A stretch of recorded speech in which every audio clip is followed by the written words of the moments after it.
MDH की हल्दी मिर्ची धनिया करे कमाल। ये रंग दे, ये खुशबू दे, ये तीखा, ये कम पड़े। क्या निराला MDH मसाला।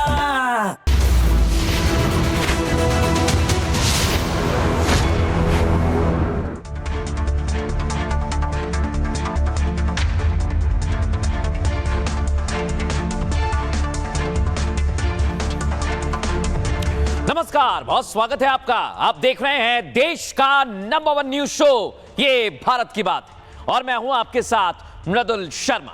होगी देश की हर बात, दिखाएंगे आपको देश और दुनिया की तमाम बड़ी खबरें। दर्शकों, इस समय जियोपॉलिटिक्स में अस्थिरता है जो आप लोग पूरी दुनिया में देख रहे हैं। कई बड़े बड़े बिजनेसमैन हैं, इन्वेस्टर्स हैं, उन्हें समझ नहीं आ रहा करें तो करें क्या, क्योंकि दुनिया में उथल पुथल मची है।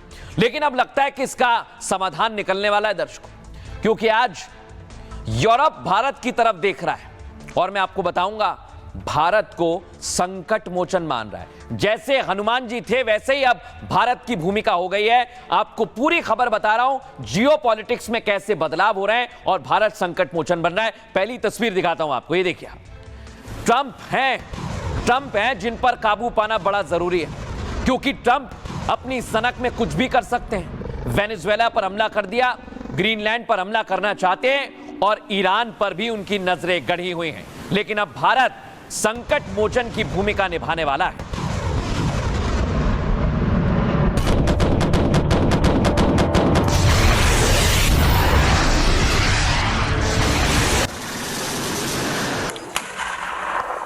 अब दर्शकों आपको बताता हूं मैं, आज अहमदाबाद में जर्मन चांसलर पहुंचे और जर्मनी को भारत याद आया, यानी इस कठिन परिस्थिति में हनुमान जी याद आए और अहमदाबाद के आसमान में उसकी झलक भी देखने को मिली। देख रहा है भारत जिसे उत्सवों का देश कहा जाता है और उसके तमाम अब दर्शकों ये तो आप देख रहे हैं प्रधानमंत्री के साथ जर्मन चांसलर मर्ज, लेकिन अब मैं आपको दिखा रहा हूं आसमान में बजरंगबली की तस्वीर। प्रधानमंत्री नरेंद्र मोदी, और ये देखिए आज ये बजरंगबली है जो आज आसमान में आए, पवन सुत हनुमान। और इसीलिए कहा जा रहा है कि जर्मन चांसलर मोदी के साथ पतंग उड़ा रहे हैं। ये कई मायनों में विश्व को संकेत है, उसके बारे में आगे आपको बताऊंगा, लेकिन पहले ये तस्वीर देखिए। जर्मन चांसलर फ्रेडरिक मर्ज की पहली आधिकारिक भारत यात्रा। अब दर्शकों ये तस्वीर आपने देख ली और ये आधिकारिक यात्रा है पहली, लेकिन आज उन्होंने दुनिया को बड़ा संकेत दिया है। सुनिए जरा जर्मन चांसलर क्या कह रहे हैं। भारत जर्मनी के लिए एक पसंदीदा पार्टनर है। भारत जर्मनी के लिए एक पसंदीदा पार्टनर है। भारत जर्मनी के लिए एक पसंदीदा पार्टनर है। मैंने आपको 2 बार इसलिए सुनाया, कई लोगों को विश्वास नहीं हो रहा है। भारत पसंदीदा पार्टनर है, लेकिन आज प्रधानमंत्री नरेंद्र मोदी ने भी दुनिया को बड़ा संदेश दिया। सुनवाता हूं आपको। भारत और जर्मनी जैसे देशों की अर्थव्यवस्थाओं के बीच करीबी सहयोग पूरी मानवता के लिए महत्वपूर्ण है। बढ़ते व्यापार और निवेश संबंधों ने हमारे स्ट्रेटेजिक पार्टनरशिप को नई ऊर्जा दी है। इधर भारत लगातार दुनिया को नई दिशा दिखा रहा है, और यह बात मैं नहीं कह रहा हूं दर्शकों, यह बात पहले कही फ्रांस ने, इमैनुअल मैक्रों ने, कि भारत इस समय दृढ़ निश्चय कर चुका है कि वो बढ़िया आर्थिक सुधार दुनिया में लेकर आएगा और यूरोप का साथ देगा। और अब जर्मनी ने भी यह बात कह दी, यानी पूरा यूरोप और जो नाटो देश हैं वो अब भारत यानी कि हनुमान जी की शरण में है। और इसीलिए हम कह रहे हैं भारत संकट मोचन है हनुमान जी की तरह। लेकिन डोनाल्ड ट्रंप तो मान नहीं रहे। डोनाल्ड ट्रंप कह रहे हैं मैं एक्टिंग प्रेसिडेंट हूं वेनेजुएला का। दर्शकों ये उनका ही पोस्ट है, किसी ने और ने नहीं किया है। आप सोचिए, वो खुद अपने आप को, जो अमेरिका के प्रेसिडेंट हैं, वो खुद अपने आप को प्रेसिडेंट बता रहे हैं वेनेजुएला का। यानी एक तरफ डोनाल्ड ट्रंप सनक मिजाज है ये उनका, जो दुनिया को वो दिखा रहे हैं दर्शकों। और इसीलिए मैं आपको दिखा रहा हूं ये अलग अलग डोनाल्ड ट्रंप जो आपको नजर आ रहे हैं ना, देखिए आप। पहले यूएस के प्रेसिडेंट, लेकिन दूसरे हैं कौन है दर्शकों, ये वो खुद बोल रहे हैं कि मैं हूं वेनेजुएला का एक्टिंग प्रेसिडेंट। ये खुद डोनाल्ड ट्रंप बोल रहे हैं। लेकिन अब डोनाल्ड ट्रंप की नजर कहां है दर्शकों, बताता हूं आपको। ईरान पर। तो क्या डोनाल्ड ट्रंप ईरान के प्रेसिडेंट बनने वाले हैं? क्या डोनाल्ड ट्रंप ने ईरान को परेशान करने का प्लान बना लिया है? बताऊंगा आपको आगे, लेकिन पहले बताता हूं भारत की तरफ दुनिया कैसे देख रही है। देखिए जरा रिपोर्ट।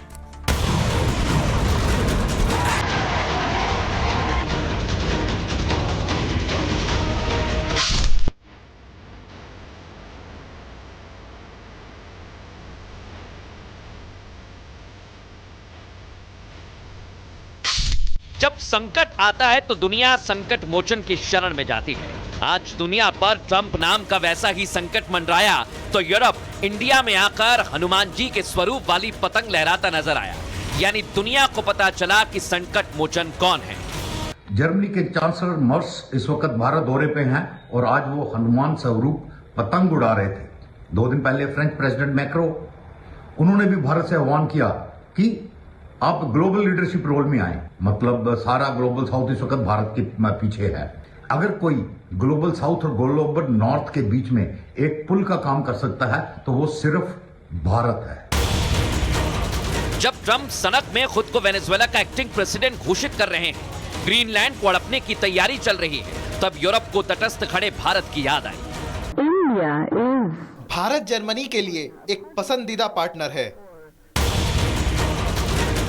जर्मन चांसलर का पतंग उड़ाना सिर्फ डिप्लोमेसी सिंबल नहीं, बल्कि यूरोप की भारत की ओर नई उम्मीद है। भारत और जर्मनी जैसे देशों की अर्थव्यवस्थाओं के बीच करीबी सहयोग पूरी मानवता के लिए महत्वपूर्ण है। बढ़ते व्यापार और निवेश संबंधों ने हमारे स्ट्रेटेजिक पार्टनरशिप को नई ऊर्जा दी है। भारत की न्यूट्रल डिप्लोमेसी G7 और ब्रिक्स के बीच का वो ब्रिज है जिसके बिना दुनिया 2 धड़ों में बंट जाएगी। अब संकट में फंसी दुनिया को संकट मोचन भारत ही बचाए। जैसे रामायण युग में हनुमान जी संकट मोचन बने, ट्रंप काल में भारत दुनिया के लिए वही संकट मोचन बनकर उभर रहा है। अब दर्शकों, ये तो आपने समझा कि भारत संकट मोचन है, लेकिन दुनिया भारत की तरफ क्यों देख रही है, अब ये मैं आपको अच्छे से और विस्तार से बताता हूं। दुनिया पर इस वक्त ट्रंप नाम का खतरा मंडरा रहा है। दर्शकों, ट्रंप की सनक से दुनिया इस वक्त रावण युग के अंधकार में समा गई, जैसा त्रेता में था। लिहाजा वेनेजुएला और ईरान का हाल देख अब यूरोप भी सतर्क हो गया है। यूरोपीय देशों ने अमेरिका का ऑप्शन तलाशना शुरू कर दिया है और इस वक्त दुनिया को संकट मोचन की भूमिका में सिर्फ भारत दिखाई पड़ता है। दर्शकों, इसी उम्मीद में German chancellor Friedrich Merz Bharat के दौरे पर आए हैं, जो आपको पीएम के साथ नजर आ रहे हैं। जर्मन चांसलर ने जैसे ही वो भारत पहुंचे हनुमान स्वरूप वाली पतंग उड़ाई। वैसे तो ये महज एक पतंग थी दर्शकों, लेकिन डिप्लोमेसी की दुनिया में बड़ा संकेत है। वैश्विक संकट के बीच एक्सपर्ट इसे संकट मोचन वाला संदेश मानते हैं, क्योंकि भारत ही इस वक्त वो देश है जो वैश्विक उथल पुथल में न्यूट्रल है, तटस्थ है। दर्शकों, भारत हनुमान जी की तरह शांति और बल का बैलेंस रखता है, यानी पीस का और पावर का। लिहाजा जर्मन चांसलर का भारत आना और ट्रेड डील करना बहुत बड़ा संकेत है। 2 दिन पहले फ्रांस के इमैनुअल मैक्रो ने भारत से वैश्विक अगुवाई की उम्मीद जताई और इससे संकेत मिलता है कि यूरोप भारत को स्थिर शक्ति मान रहा है। जब ट्रंप युद्ध और दबाव की राजनीति से दुनिया को हिला रहे हैं, तब भारत संतुलन, संवाद और संयम की नीति पर टिका हुआ है। हनुमान जी यहां शक्ति नहीं, संकट मोचन का वैश्विक प्रतीक बनकर उभरे हैं। मतलब दुनिया को आक्रामकता नहीं, समाधान की जरूरत महसूस हो रही है और भारत की भूमिका भरोसेमंद, मध्यस्थ और शांति स्तंभ बनकर उभरी है। जैसे रामायण काल में हनुमान जी संकट मोचन की भूमिका में रहे, यूरोप जानता है कि भारत बिना ब्लॉक राजनीति के वही संकट मोचन बन सकता है। यानी संदेश साफ है, जब सनक में जो युद्ध थोप रहे हैं तो फिर रास्ता भारत यानी संकट मोचन ही दिखता है। और इसको लेकर हमने एक्सपर्ट से भी सवाल किया। दर्शकों, एक्सपर्ट क्या कह रहे हैं, इसे सुनिए जरा। ट्रंप अमेरिका में बैठकर क्लेम करते हैं कि मैं दुनिया में जंगे रुकवा रहा हूं और असल में दुनिया को नई नई जंगों की तरफ धकेल रहे हैं। जर्मनी के चांसलर मर्स इस वक्त भारत दौरे पे हैं और आज वो हनुमान स्वरूप पतंग उड़ा रहे थे। 2 दिन पहले फ्रेंच प्रेसिडेंट मैक्रो, उन्होंने भी भारत से आह्वान किया कि आप ग्लोबल लीडरशिप रोल में आए। भारत ऑलरेडी ग्लोबल साउथ का अनडिक्लेयर्ड लीडर है, मतलब सारा ग्लोबल साउथ इस वक्त भारत के पीछे है।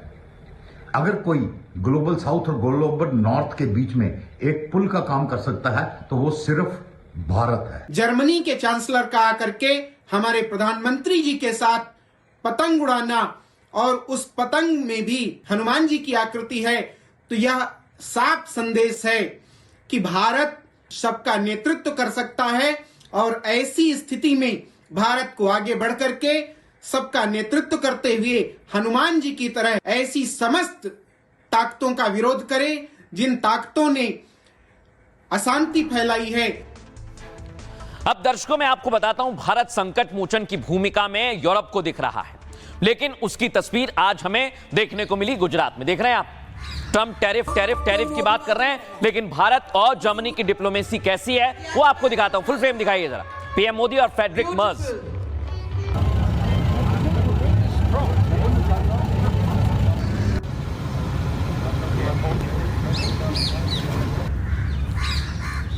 તેઓનું અભિવાદન કરવા.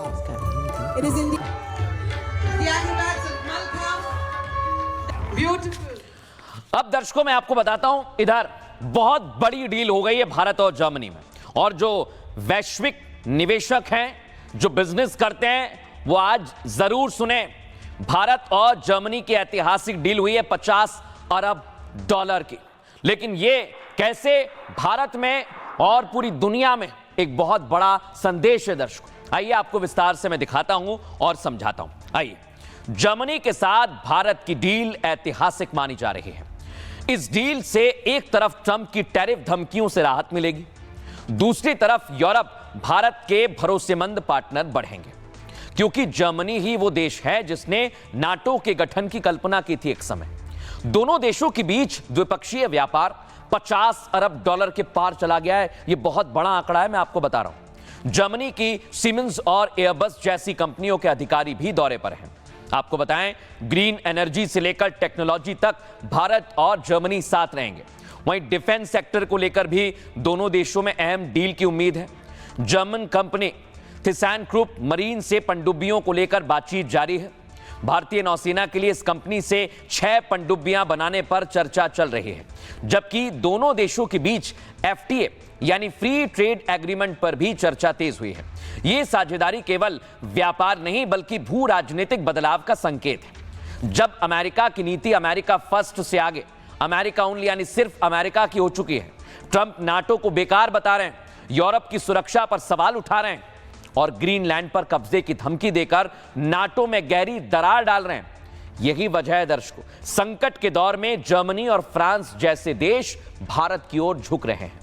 इन विवादों के बीच यूरोप का नया बाजार तलाशना भारत के लिए फायदेमंद होगा दर्शकों, और जो बिजनेसमैन हैं, निवेशक हैं, उनके लिए फायदेमंद होगा।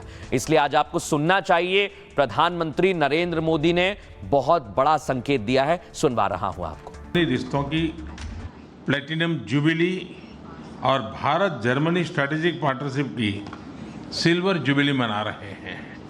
स्वामी विवेकानंद जी की जयंती के पावन अवसर पर हमें उनके विचारों और संदेश से प्रेरणा लेनी चाहिए।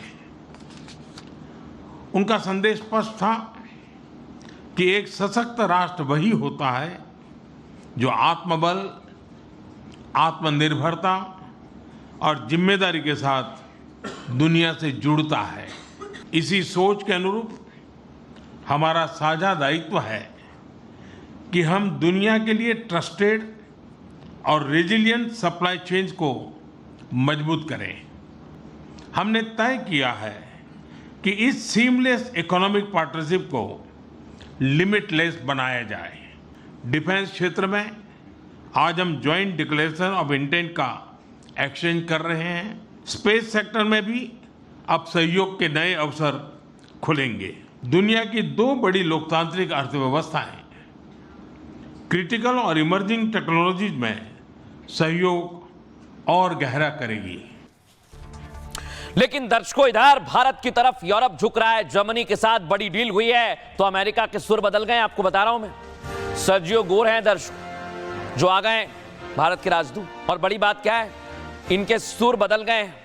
इन्होंने अब दावा किया है कि जल्द ही भारत और अमेरिका के बीच ट्रेड डील होने वाली है। आपको सुनवाता हूं मैं अमेरिकी राजदूत सर्जियो गोर ने क्या कहा है, सुनवाइए जरा।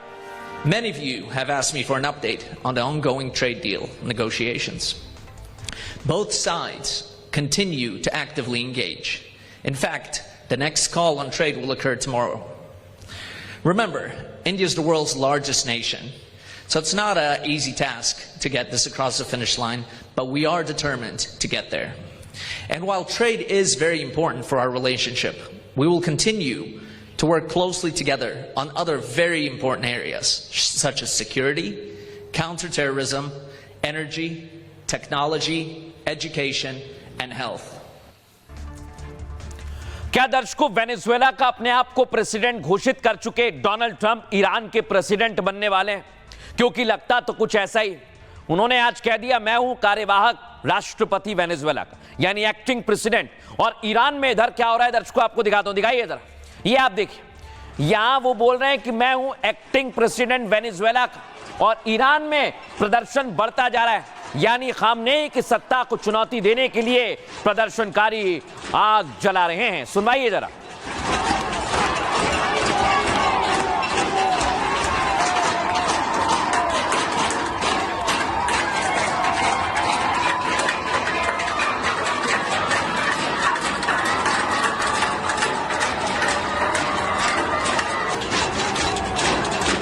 अब दर्शकों, इधर ईरान में प्रदर्शन हो रहा है, वहां पर प्रदर्शनकारियों को मारा जा रहा है। इस बीच ट्रंप ने समंदर में अपने बेड़े, खूंखार शिकारी हैं दर्शकों ये, और इनको अब युद्ध के मैदान में लगता है उतारने की पूरी तैयारी कर ली है, क्योंकि ट्रंप ने ईरान की तरफ रवाना कर दिए हैं।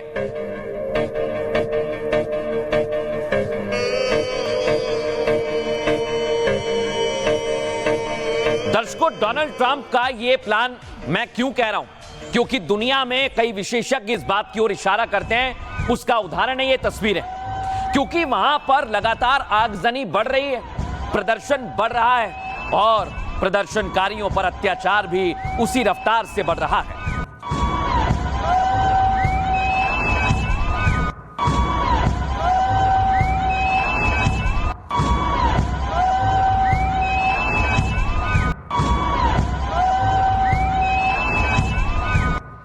और दर्शकों, जो मैंने बात कही कि वहां पर प्रदर्शनकारियों की मौत का आंकड़ा भी बढ़ रहा है, उसका सबूत आपको दे रहा हूं। देख रहे हैं आप, लाशों का अंबार लगा हुआ है। दिखाइए जरा इसे फुल फ्रेम। ये ईरान के हालात है इस समय के।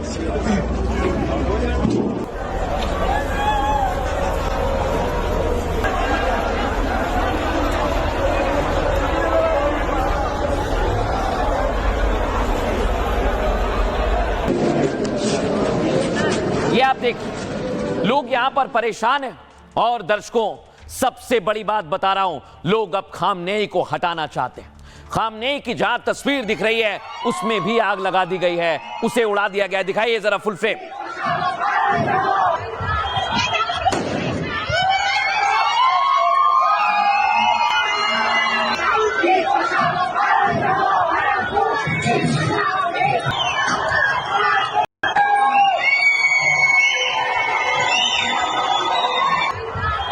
लेकिन दर्शकों, एक बड़ी बात आपको बता रहा हूं मैं, यहां खामनेई के समर्थन में भी सड़कों पर आ गए लोग। यानी एक भीड़ जो उनके विरोध में है, और दूसरी भीड़ जो उनके समर्थन में है। उनके समर्थन की भीड़ ये आपके सामने है।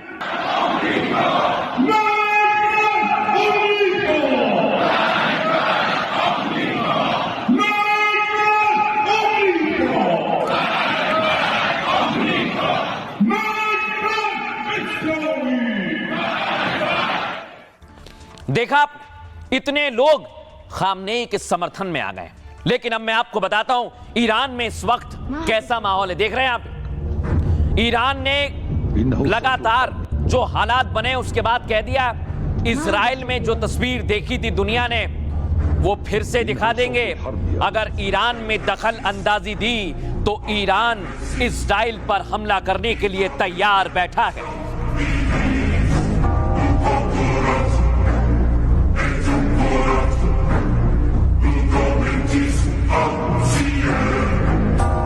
दर्शकों, जैसा वेनेजुएला में हुआ है, ईरान में होना इतना आसान नहीं है, ये आप समझिए। ये आपको जो तस्वीर दिखा रहा हूं, ये लंदन की तस्वीर है। यानी ईरान में कुछ नहीं हो पा रहा है तो अब लंदन में प्रदर्शन का खेल चल रहा है। अब तक ईरान में जो चल रहा है उसमें अमेरिका ने पूरी तरह से दखल नहीं दिया।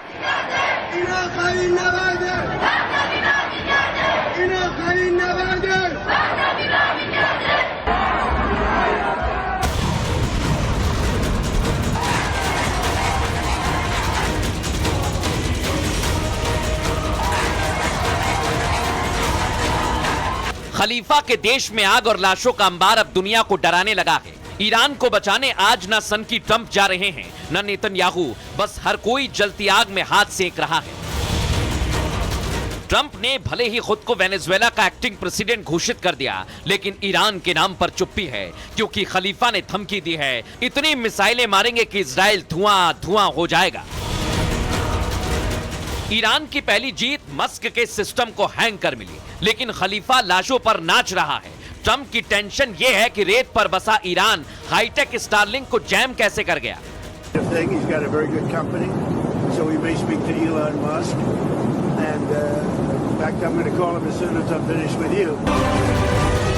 जंग के अखाड़े में अब जिनपिंग भी कूद गए हैं। खलीफा के समर्थन में जिनपिंग ने ट्रंप को मैसेज भेजा है कि अपने काम से काम रखो तो ज्यादा अच्छा होगा। चीन और रूस की बहुत बड़ी भूमिका है दर्शकों, लेकिन इधर भारत की तरफ दुनिया देख रही है, जो मैंने आपको बताया। लेकिन ईरान में क्या हो रहा है? ईरान तो जल रहा है। ईरान में पिछले 15 दिनों से हिंसक प्रदर्शन जारी है। ईरान में अब तक करीब 544 लोगों की मौत का दावा है। करीब 10,681 लोगों को हिरासत में लिया गया है और ईरान की ह्यूमन राइट्स एजेंसी ने यह आंकड़ा जारी किया है। प्रदर्शनकारियों ने अराकची में एक पुलिस वाले को जिंदा जला दिया। सरकारी इमारतें, दफ्तरों और पुलिस स्टेशंस को नुकसान पहुंचाया। ईरान के विदेश मंत्री अब्बास ने इस घटना पर बड़ा बयान दिया है। कहा, ईरान में जो कुछ हो रहा है वो एक आतंकी युद्ध है। अब्बास के मुताबिक ये सब प्लानिंग के तहत किया जा रहा है। उन्होंने इसे इजराइल की खुफिया एजेंसी मोसाद की साजिश बताया। ईरान ने इस साजिश के सबूत होने का भी दावा किया है। आपको बता रहा हूं दर्शकों, इधर ट्रंप भी दावा कर रहे हैं। हिंसक प्रदर्शन के बीच डोनाल्ड ट्रंप ने भी बड़ा दावा कर दिया। कहा, ईरान अब अमेरिका से बातचीत करना चाहता है। बैठक तय करने को लेकर बातचीत चल रही है। ट्रंप ने यह भी कहा कि ईरान रेड लाइन क्रॉस कर रहा है। हालात को देखते हुए बातचीत से पहले एक्शन हो सकता है। अमेरिका कड़े विकल्पों पर भी विचार कर रहा है दर्शकों, यानी इस समय ईरान में खतरा बढ़ सकता है। और डोनाल्ड ट्रंप जैसी बातें कह रहे हैं, उनका कोई भरोसा नहीं है। जो वेनेजुएला पे किया, कहीं ईरान पर तो नहीं कर देंगे। सुनिए क्या कह रहे हैं। There seem to be some people killed that aren't supposed to be killed. These are violent, if you call them leaders, I don't know if they're leaders or just they rule through violence. But we're looking at it very seriously. The military is looking at it. And we're looking at some very strong options. We'll make a determination. दर्शकों, इधर Donald Trump ने संकेत दे दिए और उधर Khamenei के खिलाफ पूरे ईरान में महिलाएं सड़कों पर हैं इस्लामिक कानून के खिलाफ और पाबंदियों के खिलाफ। आज तो महिला ने बुर्का उतार दिया। दर्शकों देख रहे हैं आप, दिखाइए फुल फ्रेम। बुर्का उतार के बता दिया कि हम अपनी आजादी से कपड़े पहन सकते हैं।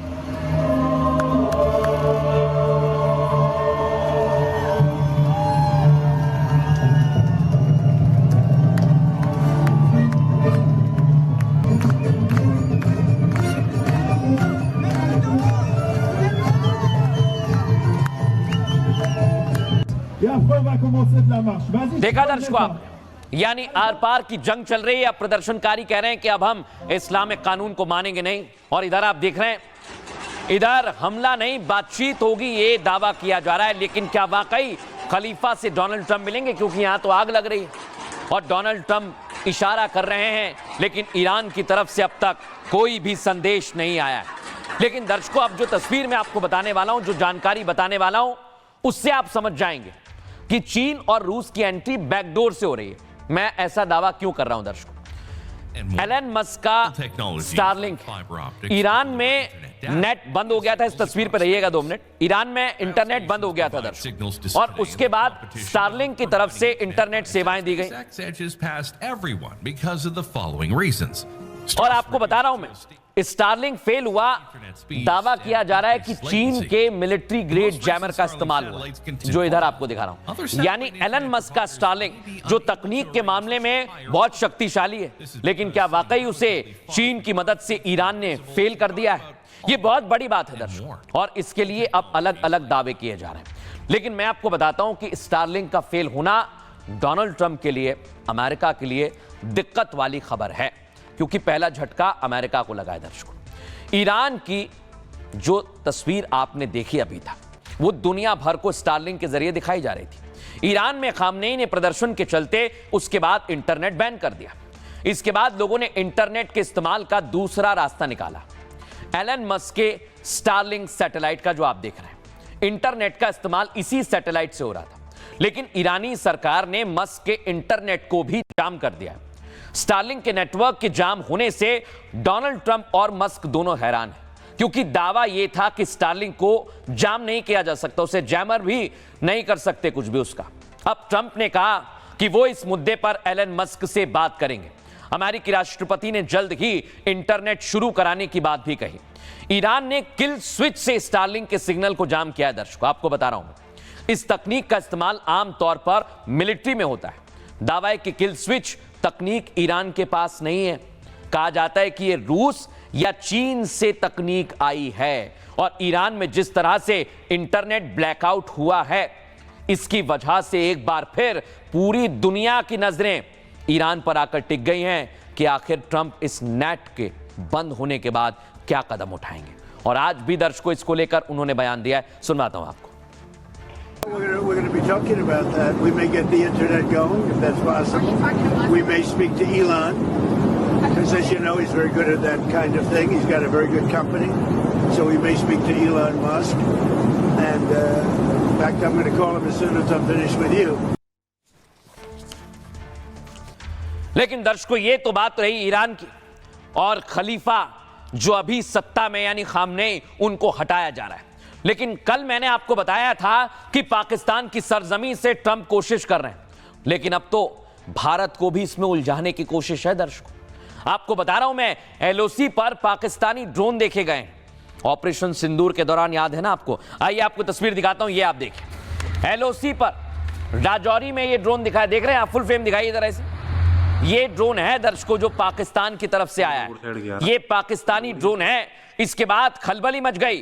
क्या भारत को भी अब जो शांति की बात कर रहा है, जो संकट मोचन की भूमिका में है, उसे युद्ध में उलझाने की कोशिश है? अब दर्शकों मैं आपको बताता हूं कि पाकिस्तानी ड्रोन आया तो सेना ने क्या किया, देख रहे हैं आप? सेना ने जबरदस्त फायरिंग कर ड्रोन को उड़ाया। फुल फ्रेम दिखाइए इस तस्वीर, सुनाइए। लाइट बंद करो, लाइट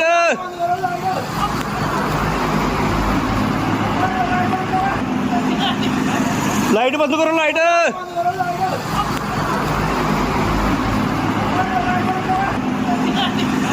लाइट बंद करो, लाइट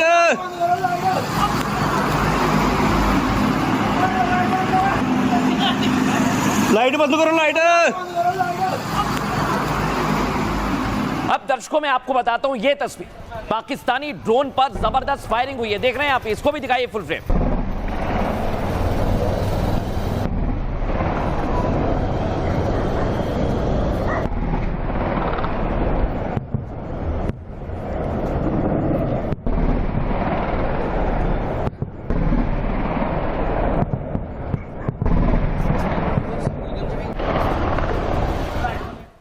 दर्शकों, पाकिस्तान चाहता है कि भारत को इसमें उलझाए।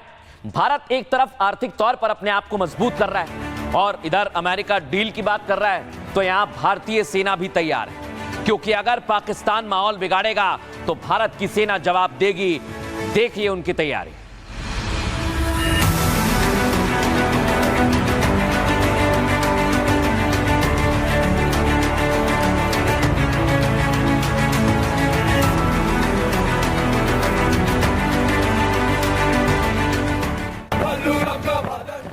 अब दर्शकों, आज तकनीक के क्षेत्र में भी भारत ने हाइपरसोनिक छलांग लगाई और ये डीआरडीओ की बड़ी कामयाबी है जो मैं आपको दिखा रहा हूं। यह आतंकियों और पाकिस्तान के लिए बहुत बड़ा संदेश है।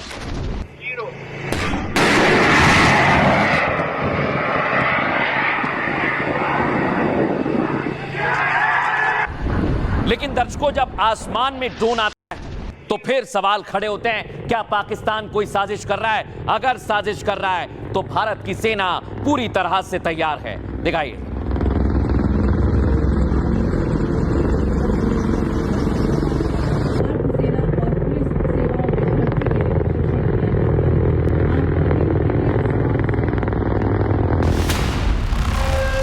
लाइट बंद करो, लाइट।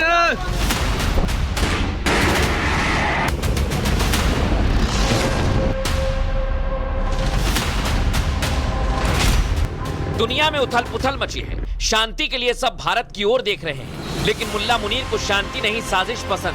भारत के खिलाफ फिर से मुनीर नापाक हरकत कर रहा है। हर बार की तरह इस बार भी जबरदस्त प्रहार की तैयारी। रात को कोई 7:10 पर ये फायर हुआ, लेकिन हमारी आर्मी को बहुत शुक्रिया करना चाहिए। जैसे भी फायरिंग होती है तो मुंह तोड़ जवाब उनको दे देते हैं। हम अपनी आर्मी का और प्रधानमंत्री मोदी जी का शुक्रिया अदा करते हैं जिन्होंने हमें बैंकर दिए हैं। यहाँ पर आपको देख लो, ये भी बैंकर है, सबको बैंकर मिले हुए हैं। मुनीर पर भारत की नजर है क्योंकि इस बार साजिश के साथ साथ उसे भी मिट्टी में मिलाने का इरादा है। लेकिन दर्शकों, आज आपको बताता हूं मैं, भारत को क्या पाकिस्तान जंग में उलझाना चाहता है, इसीलिए आतंकियों के साथ साथ ये ड्रोन वाली साजिश कर रहा है। ये आप देखिए दर्शकों, जम्मू कश्मीर में एलओसी के पास पाक ने नापाक हरकत की है। आपको बता रहा हूं मैं, पुंछ, नौशेरा, धर्मशाल, रामगढ़ और पराख में 5 ड्रोन दिखे दर्शकों। सभी ड्रोन को भारतीय सेना ने भारतीय क्षेत्र के ऊपर मंडराते हुए देखा। उसके बाद सेना ने कार्रवाई करते हुए उस पर फायरिंग शुरू की। L-70 एयर डिफेंस गन से ड्रोन को निशाना बनाया गया, जो मैं आपको दिखा रहा हूं, और भारतीय सेना की जवाबी कार्रवाई से ड्रोन वापस लौट गए। मुनीर को अब करारा जवाब मिलेगा, यह दुनिया जान ले। भारत ने पाकिस्तान को जवाब देने की तैयारी भी कर ली है। भारतीय सेना ने सभी विंग को अलर्ट मोड पर रखा है। दुश्मन की हर नापाक हरकत पर भारत की नजर है। भारत का हाइपरसोनिक क्रूज मिसाइल भी तैयार है।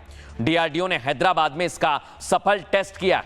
हाइपरसोनिक क्रूज मिसाइल नीचे उड़ती है, तेज और घुमावदार रास्ता लेती है, जिससे रडार से बचना आसान होता है। यानी दुश्मन के लिए यह नया काल है जो पूरी तरह से तैयार है। अब दर्शकों, पाकिस्तान ने जो हरकत की है उसे कई लोगों ने देखा है, सुनवाता हूं आपको। कि रात को पाकिस्तान की तरफ से एक ड्रोन है जो वो भेजा गया, लेकिन हमारी जो इंडियन आर्मी है बड़ी सतर्क है और जैसे ही इनको खबर मिली उसकी और इन्होंने फायरिंग किया है। हमारी जो इंडियन आर्मी है ये हमेशा सतर्क है और पाकिस्तान की तरफ से जो भी नापाक हरकत की जाएगी उसका मुंह तोड़ जवाब देते भी हैं और आगे भी देते रहेंगे। दर्शकों, देखा आपने किस तरह यहां पर तैयारी की जा रही है भारत को उलझाने की, लेकिन भारत की सेना ने मुंह तोड़ जवाब दिया है। और अब मैं आपको बताता हूं कि कैसे इधर जम्मू कश्मीर में सर्च ऑपरेशन तेज कर दिया है, क्योंकि रास्ता एक नहीं है, रास्ता दूसरा भी है। जो घुसपैठ का रास्ता पाकिस्तान आतंकियों को भेजकर अपना रहा है।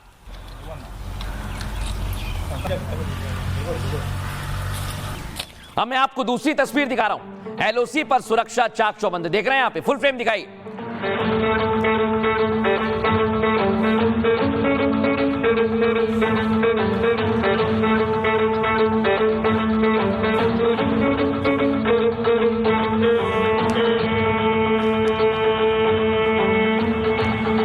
दर्शकों, 26 जनवरी करीब आ रही है। क्या पाकिस्तान बड़ी साजिश रच रहा है? क्योंकि लश्कर के आतंकी अड्डों का निर्माण भी होने लगा है। क्या आतंकी घुसपैठ करने वाले हैं? क्योंकि एक तरफ ड्रोन वाली साजिश और दूसरी तरफ आतंकी कैंप का निर्माण, यह बहुत बड़ी साजिश की ओर इशारा करता है दर्शकों। क्योंकि अब गणतंत्र दिवस आने वाला है और भारत में गणतंत्र दिवस की पूरी तैयारी है। इसे लेकर सेना भी अलर्ट पर है। पाकिस्तान की नापाक साजिश का खुलासा हुआ है। गणतंत्र दिवस पर आतंकियों की नापाक नजर है दर्शकों। जम्मू कश्मीर के रास्ते आतंकी घुसपैठ की फिराक में 150 से ज्यादा आतंकी सीमा पार करना चाहते हैं। खबर यह है कि सीमा के पास 69 लॉन्चिंग पैड से इसकी तस्वीर सामने आई। 26 जनवरी पर यह किसी बड़ी साजिश की प्लानिंग कर रहे हैं। मुनीर और उसके आतंकियों पर भारत की गहरी नजर है। सर्दी के बावजूद सीमा पर सुरक्षा बलों की गश्ती बढ़ा दी गई है। आतंकियों का समूह घुसपैठ के लिए मौके पर तलाश में है और भारत ने आतंकियों को रोकने के लिए ऑपरेशन सर्द चलाया।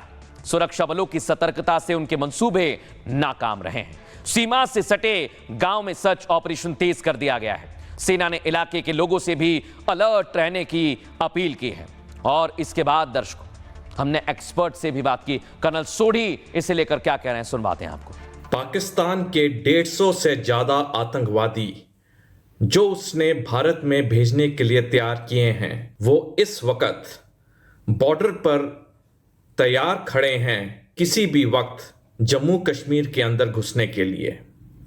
उन्हें साफ आदेश दिया गया है पाकिस्तानी सेना से कि उन्होंने घुस के जम्मू कश्मीर में ज़्यादा से ज़्यादा आतंकवादी घटनाओं को अंजाम देना है। लेकिन भारत के सुरक्षा बल हमेशा की तरह पूरी तरह तैयार और सतर्क हैं। अगर इनमें से किसी भी आतंकवादी ने जम्मू कश्मीर में घुसने की कोशिश की तो उन्हें वहीं पे मार दिया जाएगा।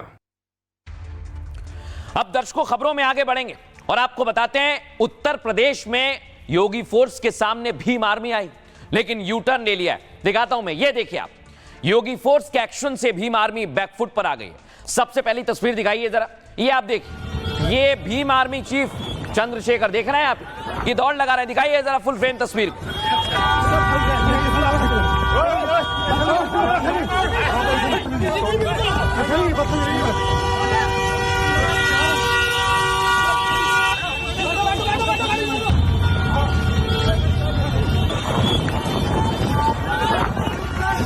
दर्शकों, पुलिस ने रोका तो दौड़ लगाने लगे, लेकिन इसके बारे में आगे आपको बताऊंगा। पहले आप ये देखिए, पहले बहसबाजी हुई, देख रहे हैं आप, पुलिस के साथ झड़प हुई। फुल फ्रेम दिखाइए इसे जरा। ये नुकसानदायक हो जाएगा, कोई इतना हल्का नहीं। मैं एक फोन करूंगा, सारे सड़कें बंद हो जाएंगी। इस तरह का व्यवहार मत करो।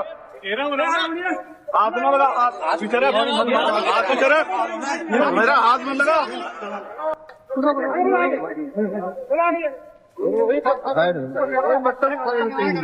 ये नुकसानदायक हो जाएगा, कोई इतना हल्का नहीं। मैं एक फोन करूंगा, सारे सड़कें बंद हो जाएंगी। इस तरह का व्यवहार मत करो। सुना दर्शकों, सीधी सीधी धमकी दे रहे हैं भीम आर्मी चीफ चंद्रशेखर कि हाथ मत लगाना। लेकिन इधर आप देख रहे हैं भीम आर्मी चीफ और पुलिस के बीच जद्दोजहद बढ़ गई, क्योंकि वो घुसना चाह रहे थे मेरठ के अंदर और योगी फोर्स ने उन्हें बीच में ही रोक दिया। अरे हाथ आगे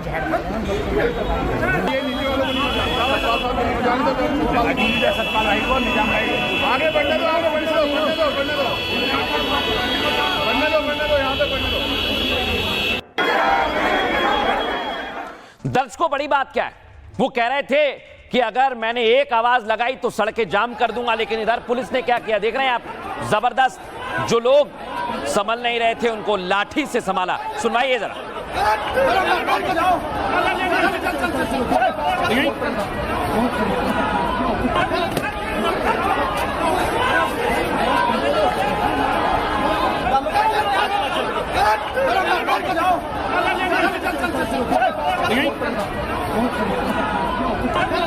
दर्शकों, जो बात कर रहे थे कि सड़कें जाम कर दूंगा, योगी फोर्स के एक्शन से पलट गए, यू टर्न ले लिया। और क्या कह रहे हैं, सुनवाता हूं आपको रिपोर्ट। पुलिस कार्रवाई करे, हमारी कोई व्यक्तिगत नहीं है कि हमें किसी गांव में आना है, लेकिन सवाल ये क्या है, पाकिस्तान में जाना नहीं हमारा, क्या दलितों की इतनी हरकत। ये नुकसानदायक हो जाएगा, कोई इतना हल्का नहीं। मैं एक फोन करूंगा, सारे सड़कें बंद हो जाएंगी। भीम आर्मी चीफ चंद्रशेखर आजाद मेरठ जाने की जिद पर अड़े थे। मेरठ में दलित महिला की हत्या के बाद भीम आर्मी चीफ परिवार से मिलने की मांग कर रहे थे। यूपी पुलिस ने जब उनको रोका तो वो पुलिस से भिड़ गए और धमकी देने लगे। कोई इतना हल्का नहीं, मैं एक फोन करूंगा, सारे सड़कें बंद हो जाएंगी। इस तरह का व्यवहार मत करो। भीम आर्मी चीफ और उनके कार्यकर्ता पुलिस के साथ जोर जबरदस्ती करने लगे, बैरिकेड पार करके जाने की कोशिश करने लगे, जिसके बाद योगी फोर्स एक्शन में आई। भीम आर्मी के कार्यकर्ताओं पर लाठी चलने लगी। देखते ही देखते चंद्रशेखर आजाद की भाषा बदल गई। धमकी देने वाले चंद्रशेखर बैकफुट पर आ गए। पुलिस कार्रवाई करे, हमारी कोई व्यक्तिगत नहीं है कि हमें किसी गांव में जाना है। देखा दर्शकों आप कैसे इनके सुर बदल गए। लेकिन मैं आपको बताता हूं, भीम आर्मी माहौल खराब करना चाहती थी। मेरठ में जो हालात बने उसको लेकर योगी फोर्स पहले से ही एक्टिव थी और इसलिए बैकफुट पर आना पड़ा। हुआ यूं दर्शकों, भीम आर्मी चीफ सांसद चंद्रशेखर मेरठ जाने पर अड़ गए। मेरठ में दलित महिला की हत्या के बाद परिवार से वो मिलना चाहते थे। चंद्रशेखर कार्यकर्ताओं के साथ मेरठ जाने की कोशिश करने लगे। दिल्ली से निकले भीम आर्मी चीफ को डासना बॉर्डर पर योगी फोर्स ने रोक लिया। जब पुलिस ने उन्हें रोकने की कोशिश की तो वो सड़क पर दौड़ लगाने लगे। भीम आर्मी चीफ ने यूपी पुलिस को धमकी दे डाली। कहा, मैं हल्का आदमी नहीं हूं, एक आवाज पर सड़कें बंद हो जाएंगी, ये चंद्रशेखर ने कहा। सांसद चंद्रशेखर की धमकी के बाद यूपी पुलिस पहले से ही अलर्ट थी। जब भीम आर्मी के कार्यकर्ता जबरदस्ती करने लगे तो योगी की पुलिस ने सख्ती दिखाई। आपको बताऊं दर्शकों, कुछ कार्यकर्ताओं पर लाठीचार्ज किया गया, जिसके बाद भीम आर्मी चीफ के सुर बदल गए। कहा, पुलिस अपनी कार्रवाई करे, हमारी किसी से कोई व्यक्तिगत लड़ाई नहीं है, मैं किसी गांव में नहीं जाना चाहता हूं। पूरी तरह से यू टर्न ले लिया। लेकिन मैं यूपी सरकार से जवाब चाहता हूं, क्या दलितों के हित की बात करना कोई जुर्म है? मेरठ में दलित महिला की हत्या के मामले में यूपी पुलिस की कार्रवाई जारी है। दर्शकों आपको बता दें, पुलिस ने मृतक की लड़की और आरोपी लड़के को बरामद कर लिया है और इसको लेकर सियासत करने की कोशिश थी, लेकिन योगी फोर्स ने वो फेल कर दी। सुनिए चंद्रशेखर क्या कह रहे हैं। मैं कपसाड़ जाने के लिए आया हूं, लेकिन कोशिश कर रहा हूं कि संवैधानिक दृष्टिकोण से मेरी परिवार से बात हो जाए, कहीं भी जाए। मैं आपको एक बात बताता हूं, मैं कहना नहीं चाहता था, आपने जिक्र छेड़ दिया है। डब्बे खाली रहेंगे इस बार। कमजोर वर्गों के लिए, बहन बेटियों के स्वाभिमान सम्मान की रक्षा करना जानते हैं, हर आदमी के कैरेक्टर को जानते हैं। समय जवाब देगा, चिंता मत करो। अब दर्शकों, इधर भीम आर्मी चीफ मेरठ में जाने की कोशिश कर रहे थे, उन्हें योगी फोर्स ने संभाला।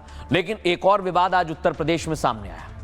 अलीगढ़ मुस्लिम यूनिवर्सिटी में कहा जा रहा है कि यहां पर मंदिर बनाना चाहिए और यह मांग उठा दी है दर्शकों कथावाचक देवकी नंदन ठाकुर ने। आइए जरा मैं आपको बताता हूं, दिखाइए जरा। देवकी नंदन ठाकुर ने एएमयू में मंदिर बनाने की मांग की है। वो क्या कह रहे हैं पहले आपको सुनवाता हूं। आपके बच्चों के सर पे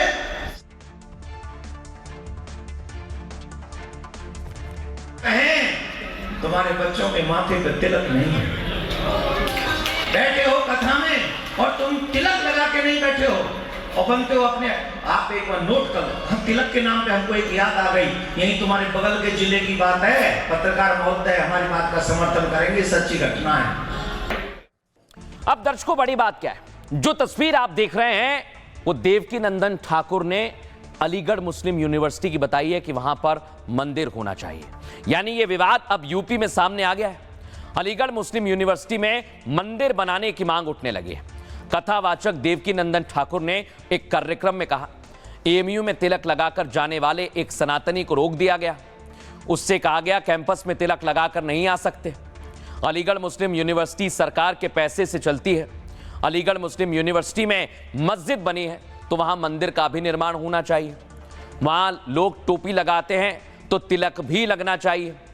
ये भारत मेरे राम का है, मेरे कृष्ण का है। उन्होंने आगे कहा, अगर मैं रामायण नहीं पढ़ सकता तो तुम कुरान भी नहीं पढ़ सकते। देवकी नंदन ठाकुर ने बांग्लादेश में हिंदुओं की हत्या पर दुख जताया। कहा, सभी पार्टियों को हिंदुओं का वोट चाहिए, लेकिन मरते हिंदुओं का कोई सपोर्ट नहीं कर रहा है। क्या देश में धर्मनिरपेक्षता का ठेका सिर्फ हिंदुओं ने ले रखा है? समाजवादी पार्टी ने कथावाचक के बयान पर आपत्ति जताई। कहा, ऐसे बयानों से समाज में वैमनस्यता फैलती है और इसको लेकर समाजवादी पार्टी मैदान में आई। लेकिन आपको सुनवाते हैं क्या देवकी नंदन ठाकुर ने कहा। आपके बच्चों के सर पे सिखा नहीं है, आपके बच्चों के हाथों में कलावा नहीं है। अरे और क्या कहें, तुम्हारे बच्चों के माथे पे तिलक नहीं है, बैठे हो कथा में और तुम तिलक लगा के नहीं बैठे हो और बनते हो अपने। आप एक बार नोट कर लो, तिलक के नाम पे हमको एक याद आ गई, यही तुम्हारे बगल के जिले की बात है। पत्रकार महोदय हमारी बात का समर्थन करेंगे, सच्ची घटना है। अलीगढ़ है और मां एक यूनिवर्सिटी है। अगर वहां मस्जिद है तो वहां मंदिर भी बनना चाहिए, अगर वहां टोपी है तो वहां तिलक भी लगना चाहिए, क्योंकि ये भारत मेरे राम का है, मेरे कृष्ण का है। ये इस देश के लिए दुर्भाग्यपूर्ण बात है कि जिस तरह से धर्म के नाम पे राजनीति हो रही है, क्योंकि जब जिस देशों में धर्म के नाम पे राजनीति हुई है वह देश हमेशा पिछड़ा है, वो कभी आगे नहीं बढ़ पाया है। लेकिन ये लोग केवल धर्म के नाम पे सत्ता में बने रहना चाहते हैं और जो दलितों को, जो पिछड़ों का हक, सम्मान और अधिकार है वो इन्हें नहीं देना चाहते हैं। विस्तार के लिए, सनातन के सम्मान के लिए वो काम कर रहे हैं। उनका मन का भाव है देश हिंदू राष्ट्र घोषित हो, तो उसमें मेरे ख्याल से कोई भाव रखना और उसके प्रति कोई कार्य करना कोई ये कोई गलत चीज नहीं हो सकती। अलीगढ़ मुस्लिम यूनिवर्सिटी में जो काम करने का तरीका है उम्मीदवारों के साथ या स्टूडेंट्स के साथ, वो ऐसा है कि वो अपनी पूजा कराते हैं, यानी जो पूजा करता है उसे आगे बढ़ाया जाता है। अब दर्शकों मैं आपको बताता हूं, योगी आदित्यनाथ की फोर्स ने जबरदस्त एक्शन लिया है। कहां कहां पर एक्शन हुआ है वो देख लेना चाहिए, क्योंकि बुलडोजर अभी भी गरज रहा है। यानी जो लोग सवाल उठा रहे हैं वो देख लें, बनारस में भी बुलडोजर गरज रहा है। अवैध निर्माण पर जबरदस्त बुलडोजर गरजा, दिखाइए जरा फुल फ्रेम।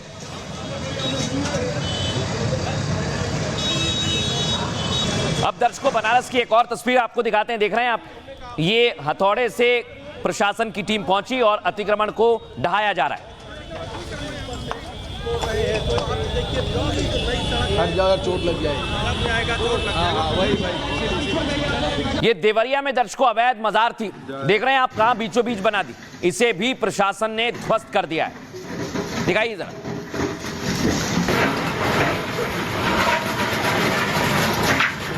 अब दर्शकों एक और तस्वीर आपको दिखाते हैं, देख रहे हैं आप, बहुत जबरदस्त एक्शन चल रहा है। ये जो अवैध मजार जगह जगह बनाई गई हैं उन्हें ध्वस्त करने की कार्रवाई की जा रही है, और ये कब्जा नीति अब उत्तर प्रदेश में नहीं चलेगी। आइए आपको एक और तस्वीर दिखाता हूं संभल की। संभल में भी जबरदस्त एक्शन चल रहा है। सरकारी भूमि पर कब्जा किया था, वहां कैसी कार्रवाई हुई सुनाइए जरा, हमारे सहयोगी वहां पहुंचे। काशी विश्वनाथ मार्ग में ये जो रास्ता है ये कनेक्ट है, और आगे उधर सब्जी मंडी है जो उस तरफ निकलेगा लगभग 1 किलोमीटर के दूर। ये पूरी गली जो है 1 किलोमीटर की है, और 1 किलोमीटर की इस पूरी गली को चौड़ा किया जाएगा। सभी नोटिस चस्पा हो गया है, देखिए क्रॉस के निशान लगे हैं, लाल मार्क किया गया है। जो इनका PWD विभाग या जो यहाँ के स्थानीय जो प्रशासन जो मार्किंग करते हैं वह सब सारा काम हो चुका है। तो जबरदस्त एक्शन चल रहा है दर्शकों, लेकिन ये एक्शन मैंने आपको क्यों दिखाया, क्योंकि कई लोगों को इस एक्शन से दिक्कत होती है, और जब योगी आदित्यनाथ बोलते हैं तो अब तो हिंदुत्व से भी दिक्कत होने लगी है दर्शकों। हिंदुत्व से दिक्कत हो रही है कांग्रेस पार्टी को दर्शकों, और मैं आज आपको बताता हूं योगी आदित्यनाथ ने क्या जवाब दिया। लेकिन पहले आपको दिखाते हैं तस्वीर। प्रधानमंत्री नरेंद्र मोदी ने कल सोमनाथ में स्वाभिमान पर्व यात्रा में हिस्सा लिया और दुनिया को संदेश दिया कि कई मुस्लिम आक्रांता आए और चले गए, लेकिन आज हिंदुत्व है, सनातन है, सोमनाथ है। और अब आपको एक और तस्वीर दिखाता हूं। योगी आदित्यनाथ ने संदेश दिया, यही जनवरी का महीना दर्शकों जब राम मंदिर के प्राण प्रतिष्ठा हुई, और वहां से भी एक बड़ा संदेश दिया। लेकिन दर्शकों कांग्रेस को ये तस्वीरें पचती नहीं है। अगली तस्वीर दिखाइए, ये है राहुल गांधी के खास मणिशंकर अय्यर, जानते होंगे आप इन्हें, कांग्रेस के बड़े नेता हैं। इन्हें हिंदुओं से दिक्कत है, हिंदुत्व से दिक्कत है दर्शकों। पहले राहुल गांधी भी सवाल उठा चुके हैं और अब मणिशंकर अय्यर ने भी सवाल उठाया। लेकिन आपको बताया दर्शकों, इधर आप एक अगली तस्वीर दिखाइए जरा, ये आप देखिए, हिंदुत्व पर कोलकाता में एक डिबेट हुई दर्शकों। Hinduism needs protect from Hindutva. बताइए आप, हिंदू और हिंदू वर्सेस हिंदू करने की यह साजिश की जा रही है, और इस साजिश को लेकर अब देश भर में सियासत हो रही है। लेकिन दर्शकों मैं आपको बताऊंगा हिंदुत्व को लेकर यह साजिश कौन कर रहा है, उससे पहले देखिए रिपोर्ट।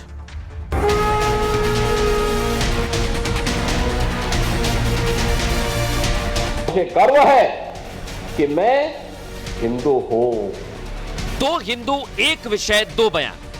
एक को हिंदुत्व से चिढ़ है, उसे हिंदुत्व से शर्म महसूस होती है, उसे हिंदुत्व हिंसक लगता है, उसे हिंदुत्व मुसलमान विरोधी लगता है, जो हिंदू होने के बावजूद हिंदुत्व पर तमाम सवाल उठा रहा है। Hindutva is Hinduism in Paranoia.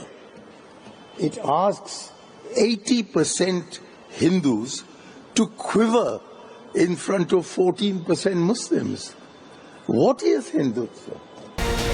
एक दूसरा हिंदू भी है जो डंके की चोट पर कहता है कि वो हिंदू है और उसे हिंदू होने पर गर्व है। मुझे गर्व है कि मैं हिंदू हूं। तो सवाल ये कि आखिर कांग्रेस को हिंदुत्व से परेशानी क्यों? दरअसल देश की सियासत में आस्था और एजेंडा आमने सामने है। चूंकि एजेंडा वोट दिलाता है तो हिंदू और हिंदुत्व का अपमान सामान्य है। अगर ऐसा नहीं होता तो राहुल गांधी हिंदुत्ववादियों को फर्जी हिंदू नहीं कहते, सॉफ्ट और हार्ड हिंदुत्व जैसी बात ना करते, ना ये कहते कि मैं हिंदू हूं, हिंदूवादी नहीं। राहुल के शब्दों पर गौर करें तो वो कहते हैं कि हिंदुत्ववादी सत्ता के प्यासे हैं। ऐसे में सवाल ये, क्या सत्ता से दूरी हिंदुत्व से नफरत बढ़ा रही है? और क्या हिंदुत्व का विरोध कर कोई सत्ता पर काबिज हो सकता है? दर्शकों, बड़ी बात क्या है, कांग्रेस पार्टी ने बार बार हिंदुओं के अपमान का लगता है ठेका ले लिया है। कभी राहुल गांधी हिंदू और हिंदुत्व पर सवाल खड़े करते हैं और अब उनके करीबी मणिशंकर अय्यर भी वही कर रहे हैं, पहले भी कई बार कर चुके। कांग्रेस ने हिंदुत्व पर फिर से प्रहार किया। दर्शकों, कांग्रेस ने हिंदू धर्म और हिंदुत्व को अलग करने की कोशिश की ताकि लोगों में हिंदू और हिंदुत्व को लेकर भ्रम फैले। मैं आपको बता रहा हूं, कांग्रेस नेता है मणिशंकर अय्यर, उन्होंने कहा हिंदुत्व डर में जी रहा हिंदू धर्म है जो मुसलमानों को डराने का काम करता है। समझिए जरा इसे, यह 80% हिंदुओं से कहता है कि वो 14% मुसलमान से डरे। हिंदुत्व वाले शॉपिंग मॉल में क्रिसमस की सजावट फाड़ देते हैं। हिंदुत्व का मतलब है कि बीजेपी का कोई नेता एक अंधे भूखे आदिवासी लड़की को इसलिए थप्पड़ मारे क्योंकि वो चर्च में क्रिसमस लंच में शामिल हुई। हिंदुत्व एक राजनीतिक एजेंडा है जो 1923 में आया। वीडी सावरकर हिंदुत्व के बड़े विचारकों में से एक है। सावरकर पर हमला, जो बौद्ध धर्म को हिंदुओं के लिए एक बड़ा खतरा मानते थे। सावरकर ने बौद्ध धर्म को हिंदुत्व का अंतिम खंडन बताया, यह मणिशंकर अय्यर ने कहा। मणिशंकर अय्यर कोलकाता में एक डिबेट में बोल रहे थे दर्शकों, और आपको बताएं उसका विषय था हिंदुत्व से हिंदू धर्म की सुरक्षा। द डिबेट 2026 इसे नाम दिया गया। लेकिन डिबेट में कई पूर्व सांसद भी शामिल हुए थे, कई वर्तमान सांसदों को भी बुलाया गया था। सोचिए जरा, इतिहासकार और पूर्व पत्रकार भी थे जिन्होंने मणिशंकर अय्यर को रोका नहीं। लेकिन योगी आदित्यनाथ ने जवाब दिया। हिंदुत्व के खिलाफ कोलकाता में डिबेट थे। इधर यूपी से सीएम योगी ने अपना दो टूक संदेश दे दिया। योगी आदित्यनाथ ने कहा, मुझे गर्व है कि मैं हिंदू हूं। हिंदुत्व की विचारधारा ने किसी को गुलाम नहीं बनाया। हिंदुत्व हमेशा मानवता के कल्याण का मार्ग अपनाता है। हमने कभी किसी पर अपनी बात को थोपा नहीं, जबकि हमारे पास बल था, बुद्धि थी, लेकिन हमने कभी इसका दुरुपयोग नहीं किया। यही हिंदुत्व है। योगी लखनऊ में स्वामी विवेकानंद की जयंती पर बोल रहे थे। और आपको बताएं दर्शकों, हिंदुत्व की सही परिभाषा उन्होंने बताई है, लेकिन मणिशंकर अय्यर को कैसे जवाब दिया, सुनिए जरा। Hindutva is a political tract. Hindutva एक राजनीतिक विचारधारा है। हिंदुत्व 1923 में आया। हजारों साल से हिंदू धर्म है, उसकी रक्षा के लिए हिंदुत्व की कोई जरूरत नहीं है। And yet survived, indeed flourished, with no need of Hindutva protection. हमने किसी का छीना नहीं, हमने किसी को जबरन गुलाम नहीं बनाया। हमारे पास बल था, हमारे पास बुद्धि थी, हमारे पास वैभव था, लेकिन हमने किसी पर जबरन अपनी बात को थोपा कभी नहीं। क्योंकि दुनिया की कोई भी पीड़ित मानवता जब भी भारत के अंदर आई है तो भारत ने उसे उसकी विपत्ति के समय शरण दी है। और मुझे गर्व है कि मैं हिंदू हूं। मणिशंकर अय्यर को भारतीय वाङ्मय का एक अक्षर नहीं आता। हिंदू माने जो हिमाचल के समान स्थिर हो और इंदु के समान शीतल हो, उसी के भाव को तो हिंदुत्व कहते हैं। किसी को सनातन धर्म का ज्ञान ही नहीं है, न संस्कृत का एक अक्षर उन्हें आता है, तो उनके लिए मैं क्या कहूँ। ये राजनीतिक पार्टियों के लोग अपने अपने हिसाब से हर किसी की परिभाषा अपने हिसाब से निकालते हैं। तो हमारे शास्त्र कहते हैं धर्म रक्षते रक्षिता। जहां ग्रंथों की सुरक्षा जरूरी है, जहां गौ की सुरक्षा जरूरी है, जहां कन्या की सुरक्षा जरूरी है, जहां देश की सुरक्षा जरूरी है, वही सनातन है, वही हिंदू है और वही हिंदुत्व है। हिंदू मान्यताओं के ऊपर अभद्र टिप्पणियां करना, हिंदू संगठनों को बदनाम करना, उनको अपने प्रपंच में फंसाना, ये कोई नई बात नहीं है। कांग्रेस का चाल चरित्र चेहरा ये पूरी तरह से बेनकाब हो चुका है और ऐसे नेता बार बार अपने बयानबाजी से उसकी ओर कब्र खोदने का काम करते हैं। अगर मणिशंकर अय्यर किसी इस्लाम और नबी के बारे में बोलते तो आज इनका गर्दन कट जाता। दर्शकों, बड़ी बात क्या है, हिंदुत्व को लेकर कई सवाल उठे हैं, लेकिन आज जवाब दिया है सुधांशु त्रिवेदी ने और उनकी सीधी भिड़ंत हुई है ममता की सांसद से। सुधांशु त्रिवेदी ने क्या कहा? हिंदुत्व का मतलब हिंदू तत्व है जो हिंदू धर्म का मूल सार है। हिंदू धर्म सभी धर्मों में अनोखा है क्योंकि ये अपने अनुयायियों को धार्मिक ग्रंथों पर भी बहस की आजादी देता है। लेकिन सवाल ये कि हिंदुत्ववाद शब्द का इस्तेमाल क्यों? क्या आपने कभी इस्लामवाद या ईसाईवाद के बारे में सुना है क्या? बताइए जरा मुझे। दरअसल वाद शब्द बदनाम करने के लिए जोड़ा जाता है। हिंदू धर्म की मूल पहचान हिंदू तत्व है और हिंदू धर्म को संजोना ही हिंदुत्व है। जब आप हिंदू धर्म को मानते हैं तो उसे हिंदू तत्व यानी हिंदुत्व कहा जाता है। इधर जवाब दे रही हैं ममता की सांसद महुआ मोइत्रा। हिंदू धर्म को हिंदुत्व से ही खतरा है। हिंदुत्व और कुछ नहीं है, एक राजनीतिक मंच है। उसका नजरिया यही है कि मेरा ही रास्ता सही है, जबकि हिंदू धर्म एक धार्मिक और आध्यात्मिक मंच है जो मानता है कि रास्ते में दूसरों के लिए भी बहुत जगह है। हिंदू धर्म में हिंदू मुसलमान के साथ प्रेम की कल्पना कर सकता है, लेकिन हिंदुत्व इसे लव जिहाद का नाम दे देगा। हिंदू धर्म को हिंदुत्व से बचाने की जरूरत है। लेकिन दर्शकों, केंद्रीय कृषि मंत्री शिवराज सिंह चौहान ने संसद में हिंदुत्व की परिभाषा बताई थी, वो आप सभी को सुननी चाहिए।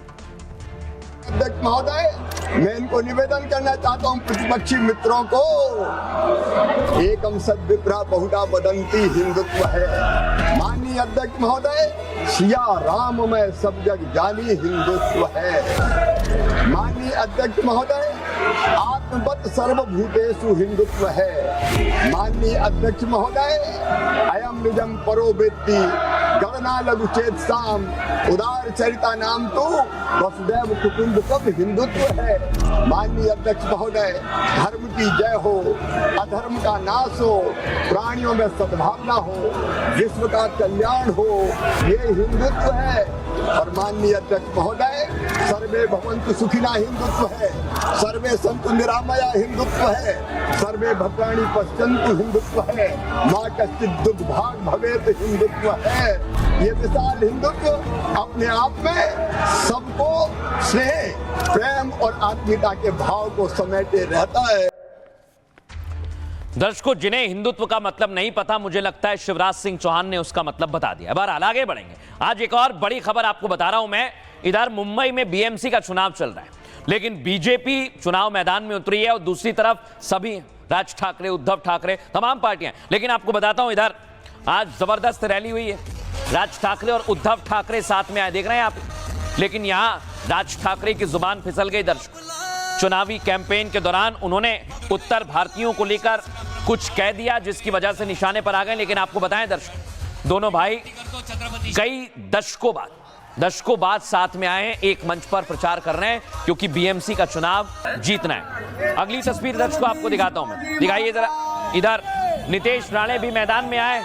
नितेश राणे इस समय फायर ब्रांड भूमिका में और उनके ऊपर समाजवादी पार्टी के नेता अबू आजमी भी हमला कर रहे हैं। दिखाइए जरा। अबू आजमी वो सीधे सीधे जुबान काटने की धमकी दे रहे हैं, यानी बीएमसी की लड़ाई अब जबरदस्त आगे बढ़ चुकी है। लेकिन दर्शकों, मैं आपको बता रहा हूं, जो मुंबई में चल रहा है बीएमसी को लेकर, वो अब सिर्फ और सिर्फ साम दाम दंड भेद से और आगे निकल चुका है। सिर्फ और सिर्फ जीत नजर आ रही है। ऐसा मैं क्यों कह रहा हूं, दिखाते हैं आपको। महाराष्ट्र में सियासत अपने चरम पर है। छोटे बड़े दल अस्तित्व की लड़ाई लड़ रहे हैं। इन दलों की सबसे बड़ी लड़ाई बीएमसी में हो रही है। और आपको बता दें, बीजेपी, शिवसेना, राज उद्धव की प्रतिष्ठा दांव पर है। बीएमसी में 15 जनवरी को मतदान और गिनती 16 तारीख को होनी है। ऐसे में सियासी दलों के बीच जबरदस्त बयानबाजी हो रही है, क्योंकि बीएमसी का बजट कई राज्यों में बजट से ज्यादा है। रविवार को अखिलेश के अबू आजमी ने नितेश राणे पर वार किया। कहा, एक मंत्री बोलता है कि कुरान पढ़ना है तो पाक जाओ, आजमी को ताकत मिले तो ऐसे मंत्री की जुबान काट देंगे। आजमी यही नहीं रुके, उन्होंने नीतीश राणे को बौना भी कहा और नेपाली जैसा दिखने वाला हिंदुस्तानी तक बता दिया। अब अबू आजमी ने नीतीश राणे को धमकी दी, तो आज नीतीश राणे ने ठीक उसी अंदाज में जवाब दिया है और कभी ओवैसी के भाई ने भी इसी अंदाज में धमकी दी, जिसमें अकबरुद्दीन ने पुलिस को 15 मिनट के लिए हटाने की बात कही थी। आजमी के इस बयान पर नीतीश राणे ने आज पलटवार किया है। आपको बताएं, नीतीश ने कहा हम दाऊद से नहीं डरे, आप किस खेत की मूली हैं। अबू आजमी को सीधे चुनौती दी और कहा कि उनकी उम्र का ख्याल कर रहा हूं, नहीं तो महाराष्ट्र में अभी तक घूमने नहीं देता। नीतीश राणे ने आज जवाब दिया है, सुनवाते हैं आपको।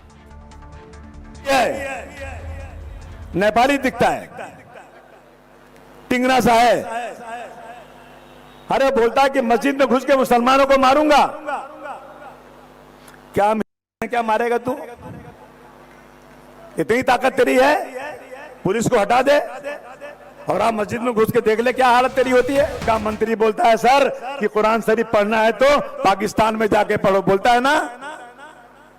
अबू आसिम को ताकत दे दो, ऐसी बढ़ती हुई जबानों को नहीं काट दिया तो अपने बाप की औलाद नहीं। बुजुर्ग आदमी है, इसलिए उनका उम्र का ख्याल रख रहा हूँ, वरना उनको महाराष्ट्र में अभी तक घूमने हम लोग देते नहीं है।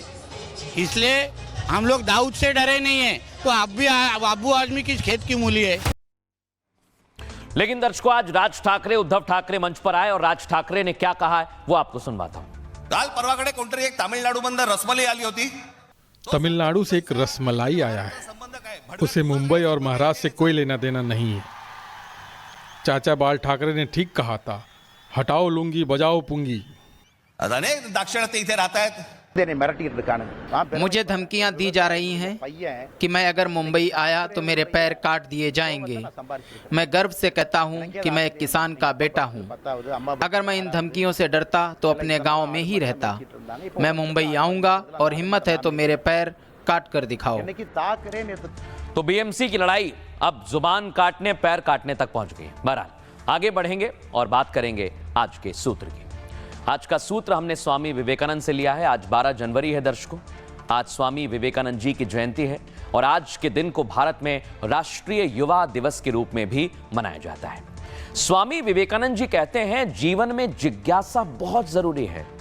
जानने की उत्सुकता ही जीवन को जीवंत बनाती है। जिज्ञासा एक शक्ति है जो आपको समाज और सेवा से जोड़कर रखती है। स्वामी जी ने जीवन में अनुशासन को भी जिज्ञासा की तरह ही जरूरी बताया है, क्योंकि अनुशासन ही इंसान को महानता के मार्ग पर ले जाता है। डिसिप्लिन, अनुशासन, इसी का आप भी पालन करिए और अच्छे से रहिए। एक छोटा सा ब्रेक ले रहे हैं, जल्द हाजिर होंगे। अब आया असली स्वाद। अब आया स्वाद। जब स्वाद के पड़े हो लाले तो MDH का चंकी चाट मसाला डालें। MDH का चंकी चाट मसाला। MDH